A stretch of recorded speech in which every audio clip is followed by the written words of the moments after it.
Wes Hampton has long been a pillar in the gospel music world. His voice, a unique blend of power, hope, and deep tranquility, didn't just sing songs, it spoke to the soul. For years, as a solo artist and with the Gaither Vocal Band, Wes impacted millions, renowned not only for his talent, but for his aura of calm strength and profound faith. This impact wasn't accidental. It was built on a foundation of genuine spiritual authenticity that radiated from every note he sang and every word he spoke off stage. He carried himself with a quiet dignity, a grace that stood in sharp contrast to the sometimes overly theatrical elements found in other parts of the entertainment industry. The consistency of his character, the unwavering gaze of a man confident in his calling, made his presence a source of immense comfort for his audience. They trusted him, not just as a singer, but as a spiritual anchor.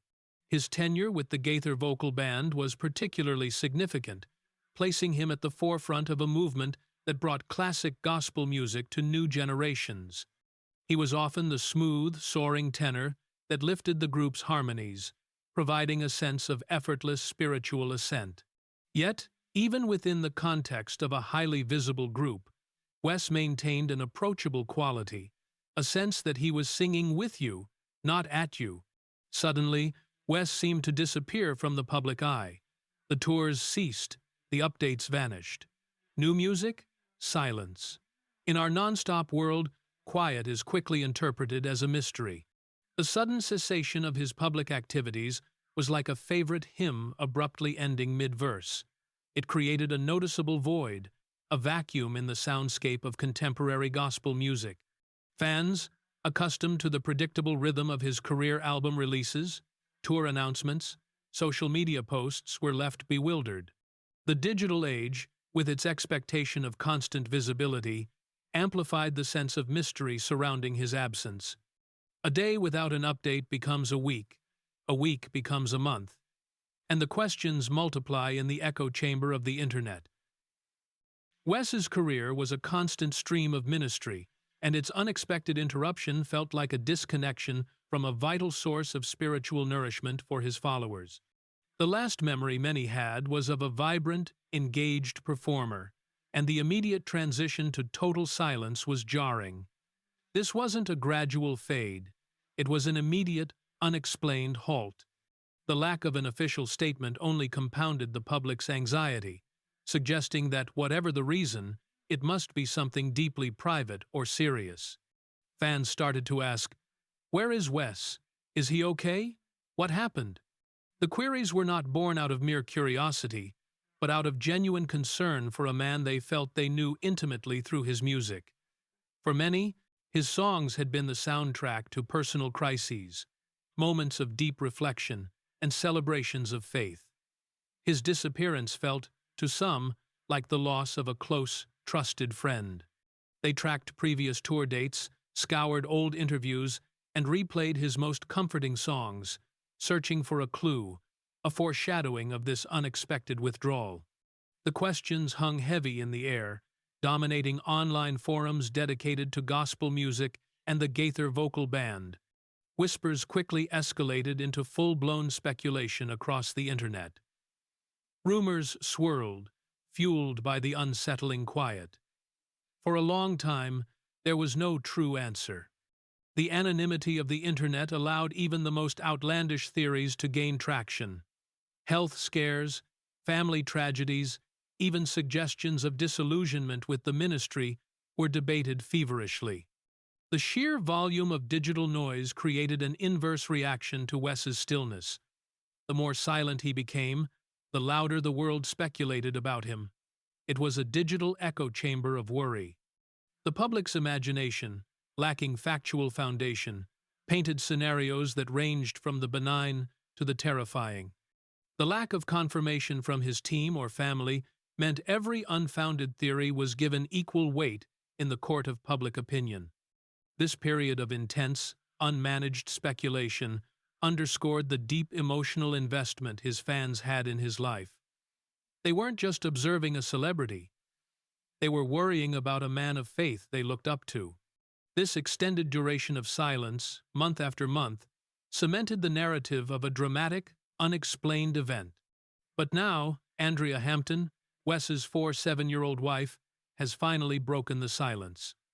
Her words confirm the core truth of the whispers, yet they offer something far more valuable than gossip: clarity, peace, and a powerful reminder that even the most prominent public figures have a rich, private life hidden from the spotlight.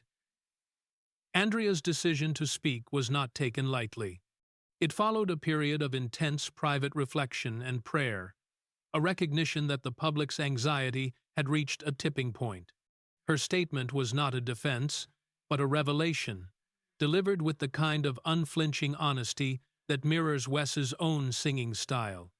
The fact that she, a private person herself, chose to step into the public forum to address the issue signaled the profound importance of the truth she was about to share. She sought to dismantle the web of speculation with a single, clear narrative centered on human vulnerability and necessary rest. Her age, 47, was mentioned perhaps to subtly convey a sense of maturity and shared life experience, suggesting that this decision was a product of a long-standing, stable partnership navigating a difficult season together. The content of her message was designed to soothe, to reassure, and to redirect the focus from the sensational to the substantive, the health of a man's soul. She implicitly challenged the public's perception of prominent figures, reminding everyone that fame does not grant immunity from common human struggles. Wes Hampton was always more than just a vocalist. His honest, graceful voice possessed an integrity that transcended the notes. He had a rare gift for connecting people, not just to the tune, but to something far deeper. This deeper connection was the hallmark of his ministry. He didn't just perform songs, he facilitated moments of transcendence. His communication style, both singing and speaking, was marked by a complete lack of pretense, making him instantly relatable. Whether he was delivering a solo or blending into a complex harmony, his focus was always on the message, the spiritual truth embedded in the lyric. This devotion to the spiritual content meant his music functioned almost as a form of sacred dialogue between him, the listener, and the divine. The emotional resonance he achieved was not merely musical, it was deeply theological and personal. Fans felt seen and understood through his interpretations of classic hymns and contemporary praise songs. They saw him as a spiritual leader, a consistent example of Christian character in a world often lacking such steadfastness. Whether leading worship or singing with the Gaither Vocal Band, many fans viewed his words as counseling, his music as prayers, and his presence as a trusted companion through life's darkest hours. His ministry was often described as being delivered with a velvet hammer, soft, soothing, yet profoundly impactful and unshakable in its truth. This reputation made his sudden withdrawal particularly painful for those who leaned on his music for daily strength. The loss of his voice, both literally and figuratively, left a spiritual void in their lives. They had relied on his consistency, his ability to always show up and deliver the message of hope, and his absence now tested their faith in that consistency. The void was palpable. It was a noticeable diminishment of light in the gospel music landscape. Then came the stillness. No more tour dates, no more online announcements. The silence from a man who had always stayed so close to his audience became deafening. The contrast between the previous intensity of his schedule and the sudden void was stark. A man who had logged thousands of miles, performed hundreds of concerts a year, and constantly engaged with his audience through various platforms, simply ceased all visible activity.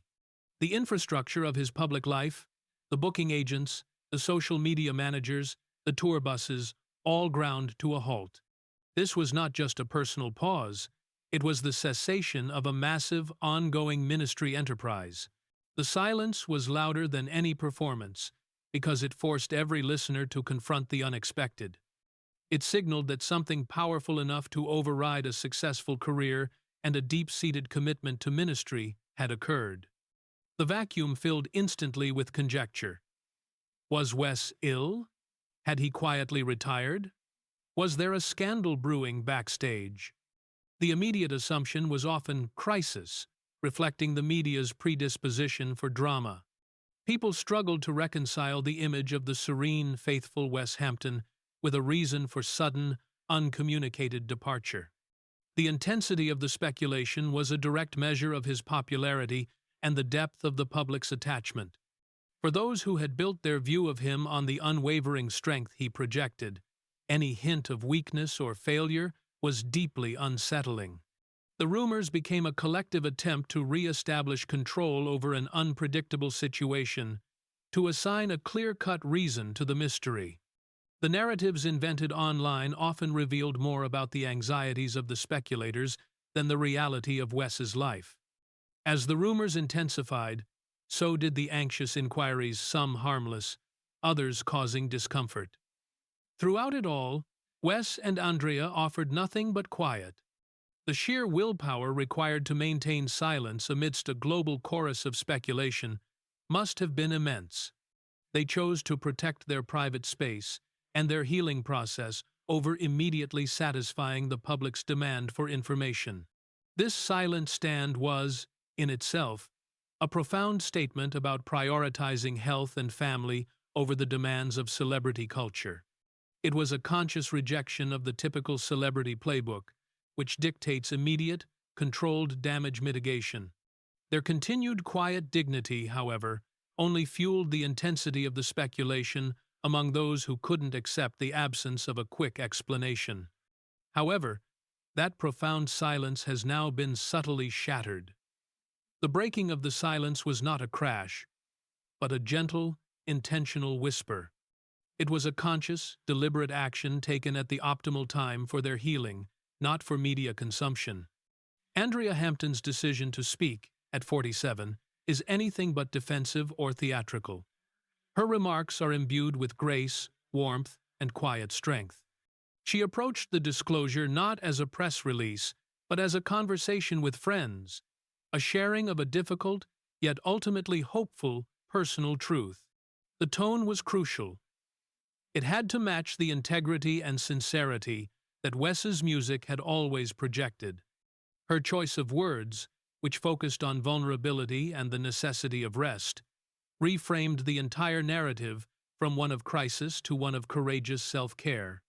It was a masterful act of communication that immediately lowered the temperature of the public debate. In an era where public figures are often forced to justify every move, Andrea's voice offers a distinct form of truth. It is a truth that is quiet, personal, and deeply Christian, one that values the health of the soul above professional continuity. This reality resonates with fans and with anyone who has ever needed to step back to heal. Her message transcends the specifics of Wes Hampton's career. It speaks to the universal human need for pause and restoration. It is a powerful validation for countless individuals who have felt guilty or ashamed for needing to step away from their own demanding roles. This is not a story of tragedy or breakdown. This is the story of a man, a marriage, and a mission, silently navigating a very human season of life. It is a narrative of resilience found in retreat, of strength discovered in stillness. The focus shifts from the dramatic failure narrative to the inspiring one of spiritual and emotional victory achieved through intentional slowing down. For Wes Hampton, faith not fame has always been the driving force of his career. This core conviction was what gave his music its unmistakable sincerity. He wasn't chasing chart success or larger venues. He was chasing spiritual fulfillment and the opportunity to share the gospel. This commitment to purpose over profit made his ministry sustainable for so long. In a noisy world, his smooth yet strong voice became a beacon of hope. His vocal control and tonal purity were often described as inherently comforting, a sonic balm for troubled hearts. It was a voice designed for solace. From his early days with the Gaither Vocal Band to his solo projects, Wes remained, first and foremost, a spouse, father, and devout man. These roles were not secondary. They were the foundation upon which his public ministry was built. He understood that authentic ministry begins at home. His unique peace and quiet assurance set him apart. Wes didn't sing to impress. He sang for comfort, connection, and service. The motivation was always external to minister to others, never internal to aggrandize himself. His music consistently addressed genuine hardship, authentic hope, and the assurance of forgiveness. Because of this, fans felt a personal connection, not just an admiration for his talent. His musical repertoire often delved into the deep well of Christian experience, embracing themes of doubt, struggle, and ultimate redemption, making his message powerfully relevant to imperfect human lives. He evolved into more than just a voice in their homes. He became a fellow traveler on their spiritual journey. That close bond is why his sudden, unannounced absence felt so intimate, like a friend had simply vanished. It was a betrayal of the assumed consistency of their relationship, a relationship built over decades of shared worship experiences. Wes Hampton was never one for the spotlight's glare. Even at the start of his career, he stood out. His calming, reassuring voice offered listeners a sense of security. But what truly distinguished Wes was his heart. He was courteous, humble, and a steadfast Christian. Though not flashy or loud, his presence was undeniably powerful. During his years with the Gaither Vocal Band, he became a household name nationwide. His songs were not merely performances, they were messages of prayer, hope, and love. Beyond his skill, fans loved the sincere warmth he always radiated. Wes stood for something rare, a man who remained grounded amidst achievement. While others came and went, Wes established a reputation for reliability, integrity, and subdued leadership. In many ways, he was the voice of peace in a chaotic industry. This is why his sudden silence was so quickly noticed and caused such genuine concern. As months passed, and Wes remained out of the public eye, no guest appearances, no new albums, the concern deepened. As it often does, the internet began to fill the informational void, and questions morphed into rumors. Some worried Wes faced serious health challenges. Others speculated about family trouble or a loss of his voice. There were even hints he had left music entirely, suffering from burnout or disillusionment. The speculation intensified with the length of the stillness. Despite the online clamor, Wes and Andrea remained silent. In a culture where silence is often perceived as weakness, fans were left wondering about both his career and his well-being. Finally, Andrea Hampton chose to speak. Her message was sincere and heartfelt. She felt the time was right to address the situation after months of silence, not for attention, but out of respect for those who genuinely cared. Andrea began by thanking everyone for their patience and concern. Then, she gently shared what was truly happening in Wes's life. She confirmed there was no tragedy, and Wes was not physically ill, but he was at a spiritual and emotional crossroads. Years of singing, touring, leading worship, and constant spotlight had quietly led to exhaustion. Andrea clarified that Wes was overwhelmed, not by a single major event, but by a cumulative buildup of pressure, strain, and silent fatigue. Over time, carrying more than he ever disclosed had taken a toll on his inner peace. According to Andrea, this was a turning point, not a catastrophe. Wes hadn't left because he stopped loving the music. He had to tend to his soul. So, he stepped back. He needed time to rest, reflect, and regain his equilibrium. For a man who dedicated his life to offering comfort to others, this was a season to receive it quietly, privately, and without judgment. During this absence, Wes didn't vanish.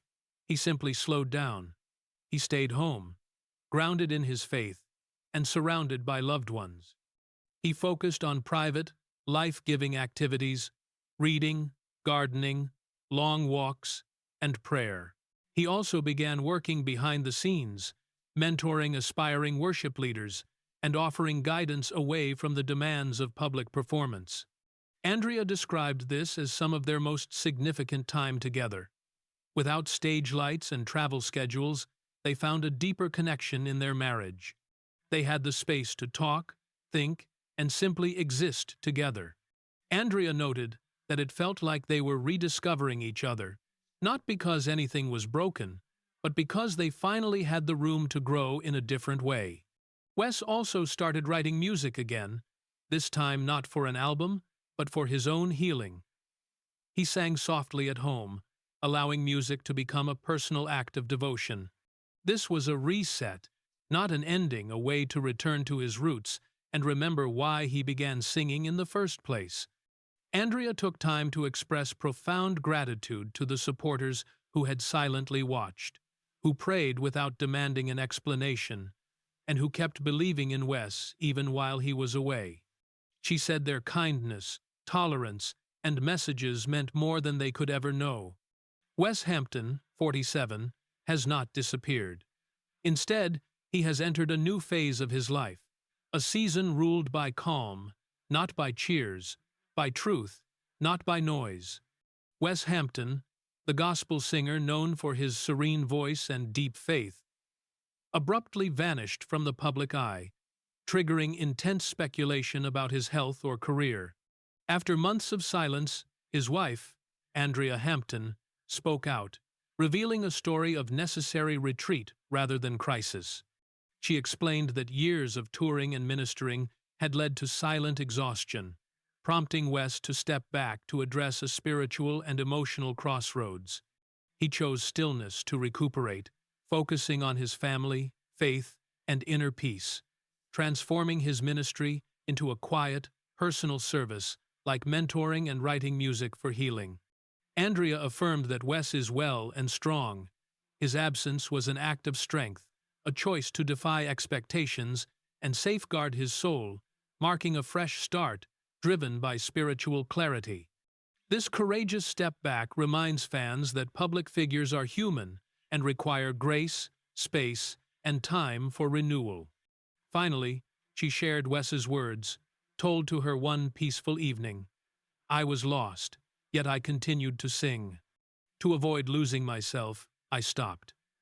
No rumor could possibly convey what that one line says. The story of Wes Hampton serves as a reminder that not all silence is empty. There are moments when quiet is full of healing, transformation, and meaning. In a world where constant visibility is demanded, choosing peace can feel almost subversive. Yet, Wes chose it.